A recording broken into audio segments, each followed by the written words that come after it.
Jane Grant is a beautiful, talented, and successful woman. She's 30 years old and the assistant editor at a reputed publishing firm, Blush. At the prime of her career and her life, Jane catches male attention wherever she goes. She makes her way through the park where she turns some heads as she goes. Her two best friends and co-workers, Amanda and Alois, meet her at the park. The three pretty women catch up halfway and men admire them as they walk away. Jane is on a date with a guy from her gym, Kurt. It is raining cats and dogs in New York, but Jane and Kurt are on their date, in the middle of the lake in the park. Kurt is rowing the boat they are in, as he and Jane make a polite conversation. It is a very romantic moment. Jane has always wanted to go boating in the park. Jane tells him she has lived in the Lower East Side for 6 years. She would rather it be the Upper East Side. Kurt says had Jane moved to the Upper East Side, he would not have spent the last year working out in the gym, just so he could work up the nerve to ask her out. Jane finds that both flattering and impressive. He had always found her cute. Had Jane ever noticed him before he asked her out? Jane charmingly deflects that question and compliments Kurt on his gym body. Kurt laughs and asks her if she is always that forward.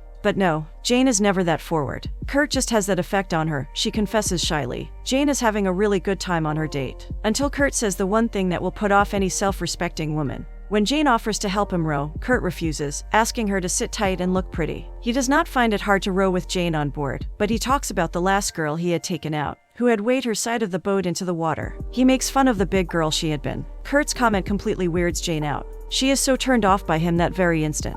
Girls got to take care of themselves because guys need something to look at. Kurt goes on. Jane could not be more annoyed at that. She just goes along, visibly turned off, but unable to run away from him since they are in the middle of the lake. Kurt, being the charm sucker that he is, goes on to compliment Jane. She has nothing to worry about except the belly shirt she wears at the gym, which he assumes is to turn guys off and keep them from approaching her at the gym. Jane is at the end of her patience, but Kurt cannot still take a hint. And then, Kurt drops the oars into the water and laughs like he is the king of the world. While for Jane, nothing could be more traumatizing. Kurt is happy with how their date is going, still clueless about Jane's obviously exasperated expression. But Jane is way too polite to tell him to shove it. She is sweet and kind and not a heartbreaker at all. She suffers through the date while Kurt continues body shaming his previous date. Finally, Jane makes it to her one-bedroom apartment. The first thing she hears is her next-door neighbor having romantic moments. It's so loud, the painting on her wall is shaking. Jane removes her wet rain jacket and sighs. Could this day get any worse? She'll soon find out. Jane walks over to her coffee table and checks her messages. She also has some mail waiting for her.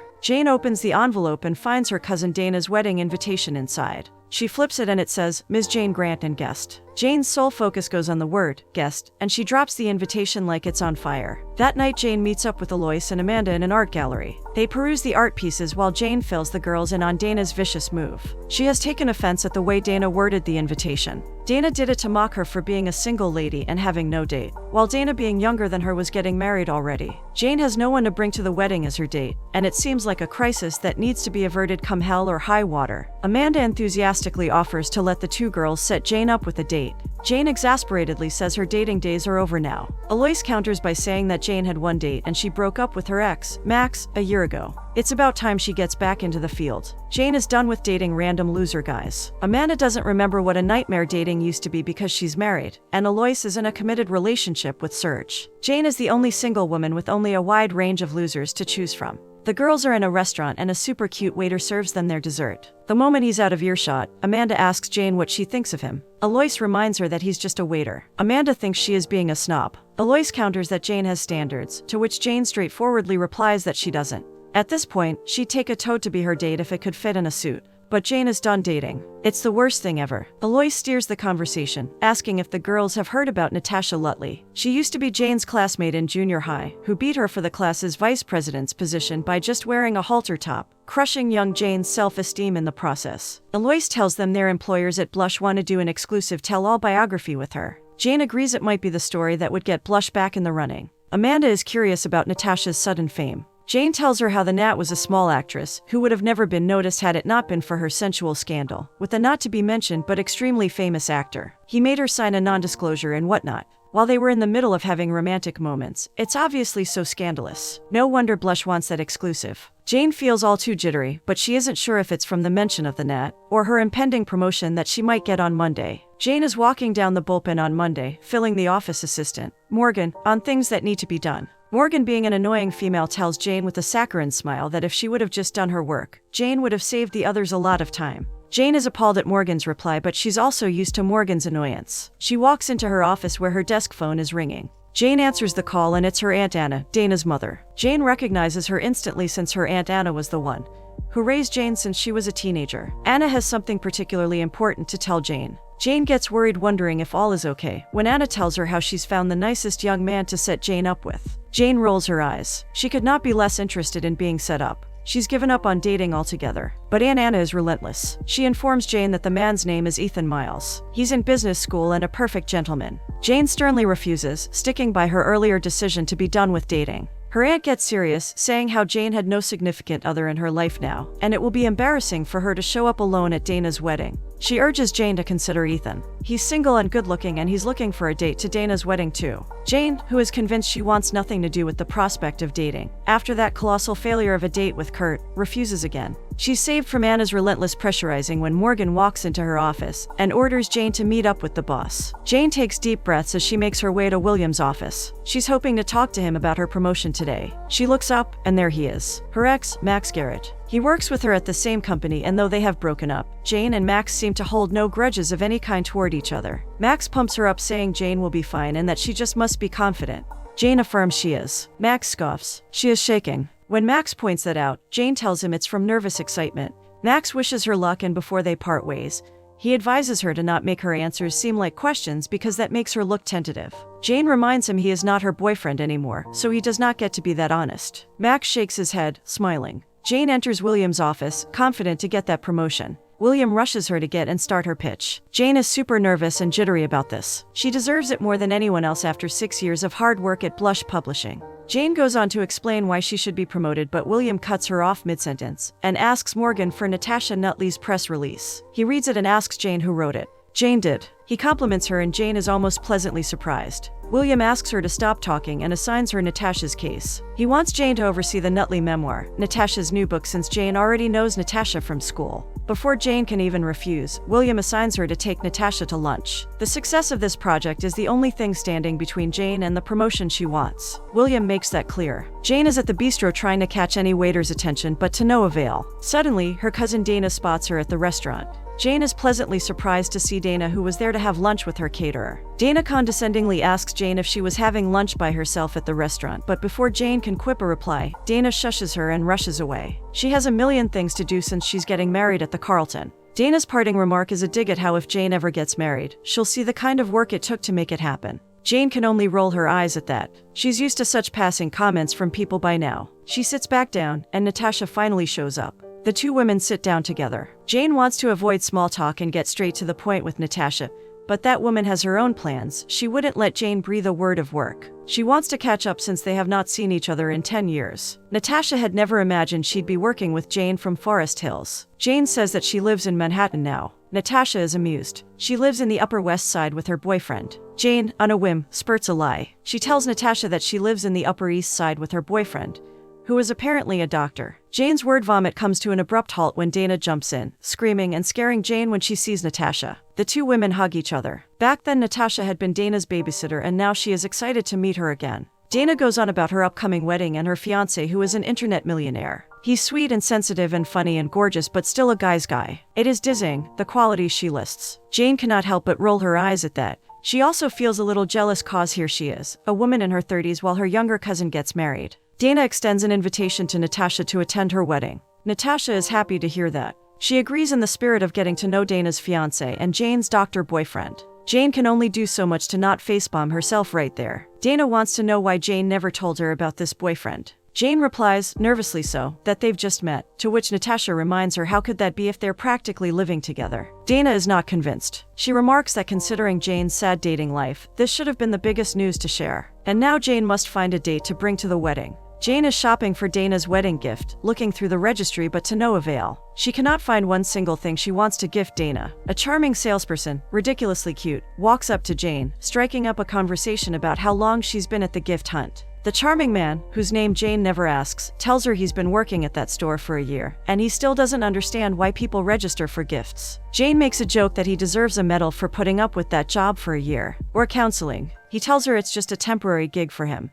Then, just as he came, he swiftly goes away to put out a fire between a couple shopping at the store. Amanda finds Jane at the store. She is annoyed at how Dana's getting married too, but women like Jane remain single. Jane gasps, watching Amanda with accusing eyes. Amanda corrects herself by saying that she meant smart and driven and beautiful women like Jane. Jane has no choice but to ask for her friend's help. She needs to be set up for the wedding now more than ever, especially after her previous conversation with Dana. Before Jane can even complete her sentence, Amanda pulls out a diary from her purse. It has the names and numbers of the guys that her husband, Jeff, found for Jane to date. Jane has no choice but to go ahead with her options. She is desperate. One of those 3 men is a doctor, and that alone is enough for Jane to consider him. She had already lied to her cousin. She might as well play the part. Jane gets home to the sounds of her neighbor having romantic moments. Again, she ignores the sounds and the tacky classical music tunes from the other side of the wall and listens to her answering machine. Anna has left her a message reminding Jane to pick up her bridesmaid's shoes and break them in before the wedding, the topic of which easily convalesces into how surprised Anna was to hear about Jane's mystery boyfriend. Sadly, she had assumed Jane and her were closer than that.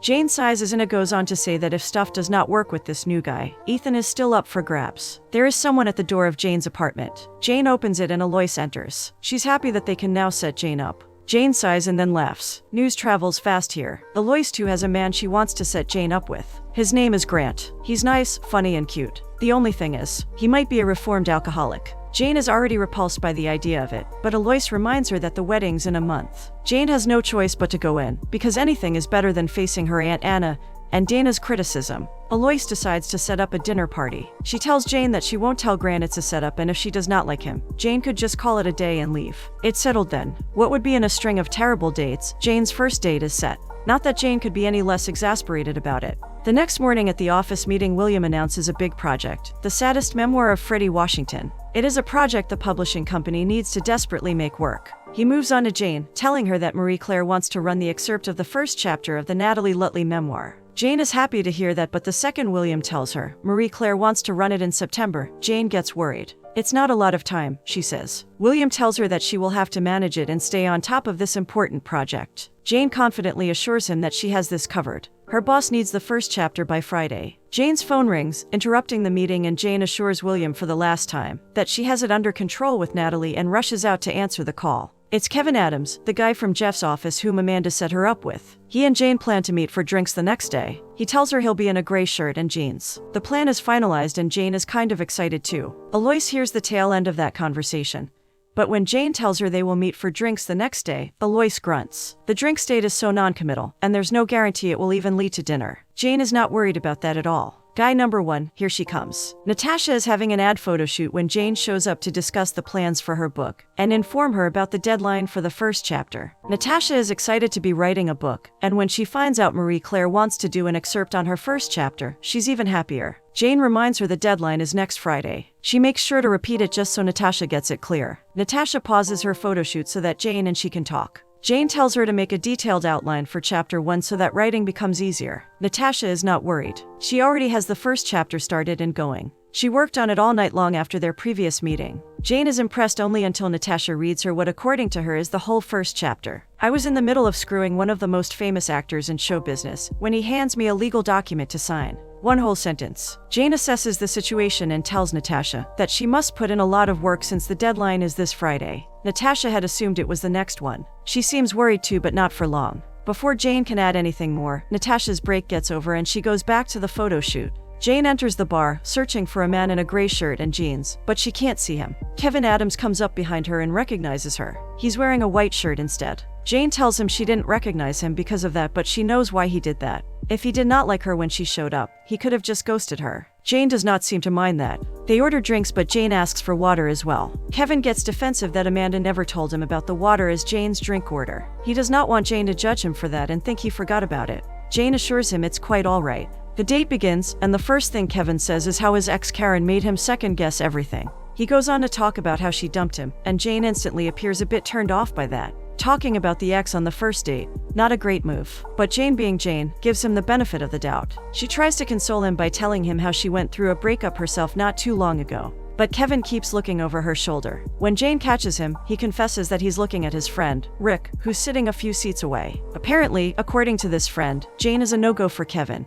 Rick senses Jane might be a little needy and not completely over her ex yet. Jane is appalled. She tells Kevin to go ahead and leave, but the shameless man says he'd like to have a drink with Rick instead. Jane is almost tempted to throw her pint of beer on him, but just walks out disappointed as always. The girls are in a cafe, chatting and reading gossip columns, when Alois asks Jane why isn't reading the Nat's first chapter. Jane would have been doing that had Natalie given it to her. She missed the fake deadline Jane so smartly set for her. There is another week left for Jane to get that chapter from her, but she just can't reach Natalie. Jane gets a call from another potential date. Hank asks her out on a date on the weekend at 9. Jane agrees. Amanda and Alois are taking this more seriously than Jane is. They are discussing her dress options. They need to make sure Jane lands a suitable date for the wedding. It's in 3 weeks. Overhearing Jane's conversation on the phone and with her friends, the cafe's owner makes his way to Jane. He's cute and hot and Jane is impressed with his looks. Gary is his name. He goes on to make charming conversation with Jane and her friends. Amanda and Alois instantly approve of him. They're even trying to set Jane up with him. He tells Jane he is a coordinator for City Care, and he wants to invite Jane to a volunteer event for singles that they're organizing in the park. Jane does not even get to accept the invitation, since Alois and Amanda beat her to it. Jane can only watch, amusingly, as her friends take the reins of her dating life. Jane and Alois are running late to the dinner party. They make it to Noah's house, and Noah tells them that he accidentally told Grant that this whole evening was a setup. Grant's a hot mess now, and Noah implores Jane to keep that in mind while judging him. Skeptically, Jane agrees and goes to meet Grant in the other room. Grant's been drinking and is warned he is a hot mess. He can barely keep track of the conversation and keeps confusing Jane's name with his own. What a disappointment. And what's even worse is when he tells her she's pretty funny for a feminist. Jane tries to keep up with him when Alois pops in to call them for dinner. When Grant sees her, he forgets all about Jane and starts hitting on Alois. What a disaster of a setup. Natasha has been absent without leave. Jane has been trying to contact her forever now. The deadline's nay, but Natasha can't be reached, even after Jane leaves her at least 20 voicemails. Max walks into the break room and checks in with Jane about the Natasha situation. Jane lies to him and tells him everything is under control. She's got this. Amanda walks in and Max leaves. Jane does not feel good about lying to Max. She has never lied to him before. Amanda tells her she always found that weird, because little white lies go a long way in relationships sometimes. Jane's office line rings, and it's Dana calling to make sure Jane makes it to each one of her 100 pre-wedding events. Jane is on a call with Dana when her cell phone rings. Amanda picks it up for her and it's another prospective date calling her. Amanda sets a date for Jane with Timothy Romley. He's a bachelor, 32, and lives on the Upper East Side. Jane already likes this. Jane is still on call with Dana, who comments on how sad it must be for Jane to come to her wedding when she doesn't even have anybody. Jane counters her retort by saying she has a boyfriend, digging an even deeper hole for herself to fall into. Dana still doesn't believe that Jane has a boyfriend because she's never seen him before. She asks for his name and on an impulse, Jane takes Timothy Romley's name. The call ends and Amanda returns having finalized a date for Jane with Timothy. Jane is exhausted, but she can't back out of these dates now. She has only 3 weeks to find someone and make sure he would go with her to the wedding, and pose as an Upper East doctor while he's at it. Jane is at Dana's bridesmaid dress fitting. Anna and Dana decide that everything needs to be champagne colored, from the hair clip down to the pumps that the girls will wear. When the discussions are over, Dana's other bridesmaids want to know about Natasha Lutley. They try to coax out of Jane what she knows about Natasha's scandalous book, but Jane doesn't give anything away. Suddenly everyone's excited that Natasha will be coming to Dana's wedding and Jane can't keep up. She still hasn't heard back from Natasha and the deadline's so close. To add to Jane's terrible mood, the seamstress tells her how her dress fits her wrong, because one of her hips is higher than the other. Can a girl ever catch a break? Jane goes to the volunteer event at the park. She's walking by when an old man asks her for help to pick up a wrapper. Jane bends to pick it up and the man checks her out. He's old enough to be her grandfather. When he hits on Jane asking if she needs a partner to volunteer with, she just leaves. She finds Gary. Jane is really into him and tells him that she brought some sunscreen. She fishes for it in her bag and Gary takes his shirt off. Jane kind of fumbles seeing his abs and her bag drops. She bends to pick her stuff up, but her chattering falls flat the moment she sees that Gary is kissing another girl. The man has a girlfriend. Jane feels so disheartened. When she leaves there, even the old man who hit on her before does not need a partner anymore. When you snooze, you lose. Jane is tired. It is exhausting to pretend that she doesn't feel burdened by this dating search she's been on. But every disappointment breaks her heart a little bit. Jane's getting dressed for her date with Timothy and Alois is helping her. She makes a quick call to Natasha, who still hasn't gotten back to Jane. Jane is trying to be patient and polite, but the deadline's already on her head now. She implores Natasha to give her a call. Alois tries to make Jane feel better, but Jane is just not excited about this date. Alois tells her to think about how Dana and Natasha will make Jane feel when they find out she's still single. Jane finds all this so pathetic, but she must keep going. Alois tells her that Jane isn't the one in the wrong. It's them. They can't understand that a woman without a man is also successful and happy in life. Alois manages to hype Jane up and Jane is all set for her date. But sadly, when Jane goes to meet Hank Chiltern, she finds him screaming at the waitstaff at the restaurant because they couldn't get him a nicer table. He's making a whole scene by being impolite and extremely loud. Jane immediately bolts from there. The next morning, Jane calls Natasha again, but she still doesn't pick up. Someone knocks at the door, and just as Jane ends the call and opens the door, she finds Natasha on the other side. Natasha walks in, saying she wasn't sure she'd find Jane at her apartment. She thought she must be at her boyfriend's place. Jane laughs sheepishly and says she usually is. Jane gets Natasha comfortable and then gets to business. She asks why Natasha has been absent without leave for the past week. Natasha tells Jane that she's pregnant. The father is her current boyfriend, who is being incredibly supportive. But Natasha is overwhelmed. This isn't what she planned, not when her life is so screwed up. Jane tells her that her life isn't screwed up, but Natasha has no confidence in herself. She regrets her life decisions and the scandal with the actor that is practically national news. Jane consoles a distraught and scared Natasha and manages to make her feel somewhat better. She tells her that everyone screws up in their life and it's completely normal for a human being. Natasha finally hands over the first chapter of her book to Jane. Jane has a meeting with her boss, and Max is also present there. She walks in. William asks her how the Nutley project is going on. Jane manages to tell him it's turning out good and she's got it under control, but isn't entirely convincing. Max, who is also in the room, backs her up, and Jane really appreciates his help. William is impressed with Jane and the results of this project so far. He compliments her and asks her to write the back cover copy. Jane is extremely pleased to have that opportunity. As Jane is leaving, Max gets up too, but William stops him. Jane meets Alois and tells her how she thinks that maybe she should start thinking about dating Max again. She tells her how Max backed her up and it made her boss rave about her as well. Alois tells her that is great, but it is not about Max. It is about Jane's hard work paying off. Jane wonders if she and Max could make it work again, but Alois reminds her how it did not work between them. Jane just feels so exhausted from her series of failed dating experiments that moving backward and seeing if things work out between her and Max seems better now. Jane and Alois are called into the conference room, and Jane wonders if it's because she's finally getting promoted. Excited, both women go to the conference room. There is champagne and a group is gathered there. Max is giving a toast, and Jane's expectations fall and crash when he announces his engagement. Not only is she not getting promoted, but she also now has no chance with Max whatsoever. Jane arrives early for her date and is catching up on some work when Timothy shows up. He too is early. Timothy comments how that's one thing they have in common. Timothy is good looking and smart, and Jane clicks with him instantly. Timothy had also hoped to catch up on some work, and that's why he showed up early too. Jane makes a joke that how they've only known each other 20 seconds and they're already the world's most boring couple. Timothy agrees. They've moved right past butterflies and are at the comfortably ignoring each other stage. Jane laughs and the two have a great conversation. Timothy goes forward to admit that he might have lied before. He has not moved past the butterfly stage. Jane blushes. She is attracted to him.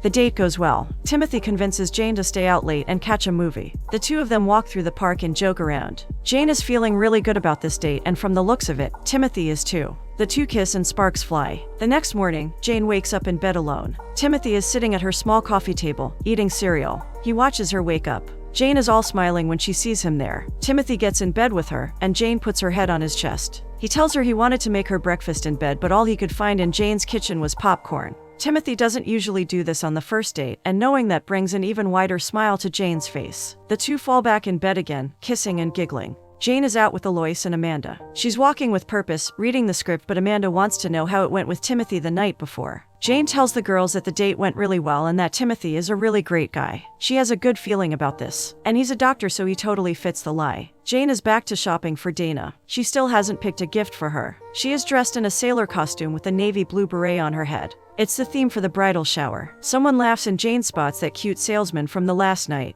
He tells he's more amused by her constant presence at their shop than by her costume. She spends more time in that store than he does. She should apply for the manager position. Jane is so glad he finds mocking her so amusing. If the cute guy knew her a little better, he'd mock her costume.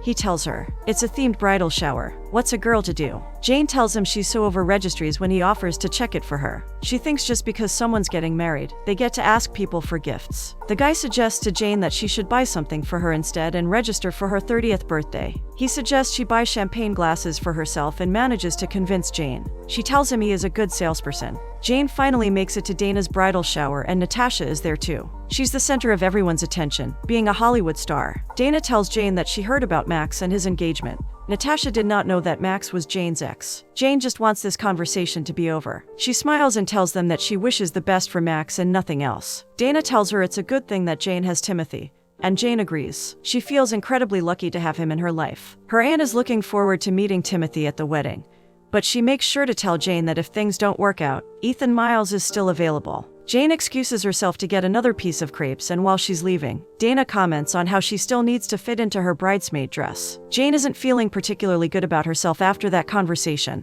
She is a little bothered by Max's engagement, but she has been putting up a strong front. Natasha follows Jane and talks to her about Max. She didn't know they used to be an item. Jane says it's not a very big deal, but Natasha knows that it must suck. Jane agrees that it does. It sucks a lot, but she will be fine. Natasha offers her company if Jane ever wants to talk about it, and Jane appreciates it. Jane asks Natasha how it's going with her pregnancy. Natasha tells her it's okay. She's still getting used to the idea of being pregnant. She is dreading telling her parents about it. She asks Jane to please come along with her next weekend. Jane hesitates. She's not sure if she should be there for such a personal revelation, but Natasha insists. Jane finally agrees. Natasha is relieved. She wouldn't know what to do without Jane, she confesses. Jane is touched by Natasha's words. Jane is getting ready for a girls' night out. Jane shows Alois the flowers that Timothy sent her. She's happy even though they now look wilted. Alois asks her if she's heard back from him. He had left her a message earlier, but has Jane talked to him? Has he called? Alois asks. Jane is not worried about that. She understands how busy doctors can get.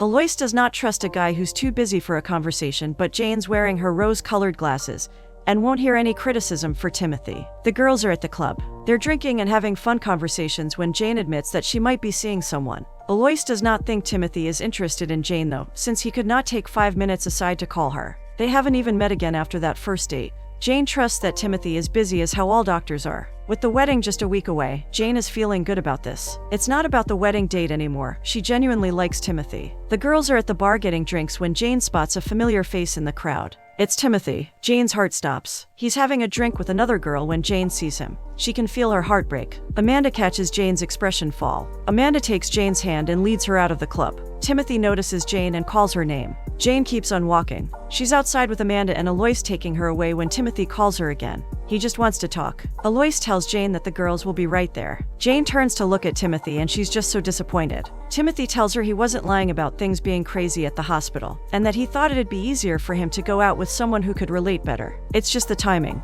He apologizes and tells Jane she's a great girl, but just not for him. Tears spring into Jane's eyes and she's speechless. She did not expect him to betray her like this. The girls have Jane's back as she falls apart. Jane spends the weekend lying in bed, recovering from this heartbreak. It's morning now and Jane is still in bed, sad and lost in thought when the squeaking noises from her neighbors get even louder. It is so annoying. Jane wants to scream. Her room is in disarray. The doorbell rings and it's Aunt Anna. She was in the area running errands when she found Jane's bridesmaids' shoes had still not been picked up. Jane apologizes, saying she had been busy over the past few days. Anna begins cleaning up around Jane's house, telling her to break into those shoes before the wedding by walking up and down the hallway. Jane's cell phone rings and Anna is surprised. Jane never told her she had a cell phone. The man on the other end is another one of Jane's blind dates. Jane confirms plans with him, albeit a bit awkwardly as Anna is right there in the room. It's Driscoll Mayers. He has an extra ticker to hairspray that evening, and he wants Jane to accompany him. Jane agrees. The moment she disconnects the call, Anna is right in her face. She wants to know if Jane is having problems. And if she is, Anna reminds her that Ethan Miles is still available. Jane makes a sarcastic comment about who that is. Anna tells her nobody likes a sarcastic girl. Natasha and Jane reach Natasha's parents' house in Queens. Natasha is so nervous as she rings the doorbell.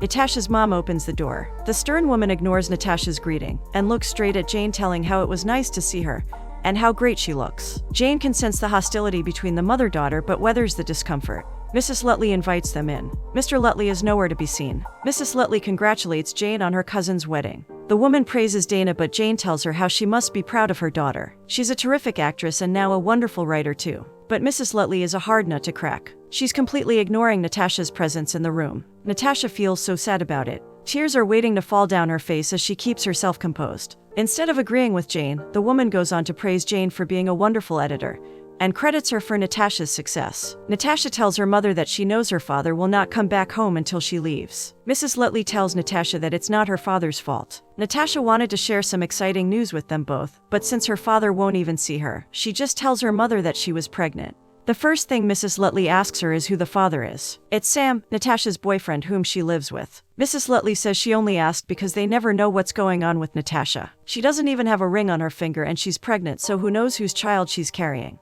Jane is shocked and Natasha's completely heartbroken. She knows she's been a big disappointment to her parents and there's nothing can she do to change it. Jane and Natasha end up at their old school's bleachers. Jane tells Natasha that her parents are wrong and that they have no idea about how much she's accomplished. Natasha scoffs, dropping out of college, going into rehab, and then having a scandalous affair with an actor only to get knocked up without a ring on her finger. Her parents will never forgive all that disappointment. Jane tells her that Natasha has gotten through it all and turned every problem into a positive one. It is commendable and impressive. Natasha disagrees. She confesses she's always been jealous of Jane for having such an impressive life. Jane laughs out loud. She can't believe it. She thought it was the other way around. They reminisce about their old days and Natasha tells Jane she's always envied her determination and how she goes after what she wants and gets it. Natasha compliments Jane for being an executive editor and having a family who loves her. Jane tells her that isn't even a title and she's an assistant editor. Jane didn't tell Natasha about this before. She's not the only one who thinks her life is less impressive than others. Natasha reminds Jane about the show tonight, but Jane decides to let it go. She wants to keep Natasha company and maybe enjoy it herself too.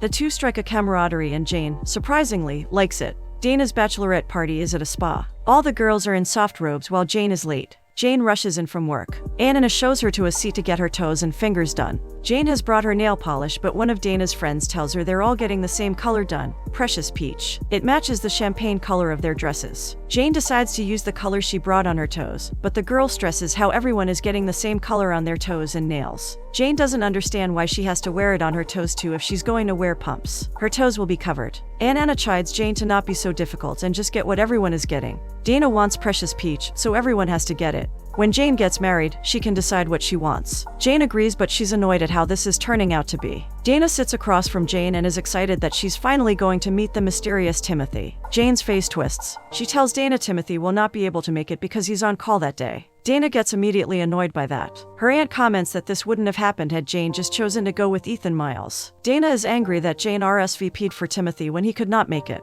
That is $225 down the drain. Jane pacifies Dana. She told her as soon as she found out. Dana is livid now. She thinks that Jane never even had a boyfriend in the first place and that she lied about Timothy. That is the end of Jane's patience. Anna asks her to calm down, but Jane is so done. She stands up and grabs her bag. She's so sick of this. She tells Dana that she is right. Timothy, while he exists, is not her boyfriend. She confesses that she pretended he was, because she let all of them convince her that she is not normal if she does not have a romantic relationship in her life. Jane's almost in tears as she lets out her frustration. She has a good life and a great career and amazing friends, and she will not feel bad about herself just because she does not have a boyfriend. She walks out of there on the verge of tears. Jane is in her office. She's nervous about Natasha's piece that she submitted to William, and she wants to take her mind off it. She calls Amanda, who tells her that the guy she ghosted is bad-mouthing her all over the town. Morgan walks into Jane's office and tells her William wants to see her in the conference room. Jane is nervous about what William has to say to her. Everyone has gathered in the conference room again and there is champagne as well.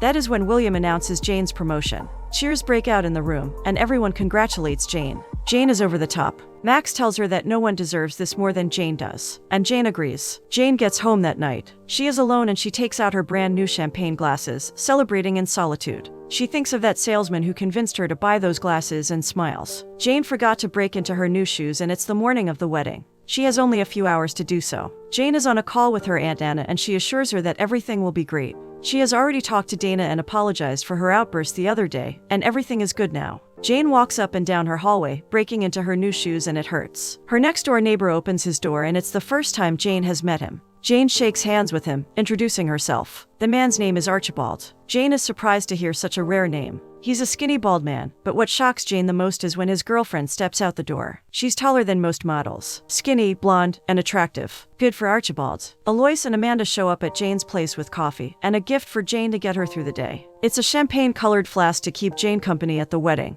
It'll match the color theme. The girls check up on Jane and ask her how she feels about going alone to the wedding. Jane tells them she's alright. Amanda and Alois agree that having a partner is overrated. They complain about their significant others and tell Jane she is better off alone. Jane attends Dana's wedding alone. The happy couple walks down the aisle and Jane is just so happy for her cousin. Jane and Natasha's table is the same. The girls get comfortable, and Jane is relieved to be sharing a table with Natasha. She asks about Natasha's boyfriend, and the other woman tells her that Sam broke up with her. Jane is genuinely sad to hear that. When, she asks, right before the day, Natasha confessed to Jane that she was pregnant.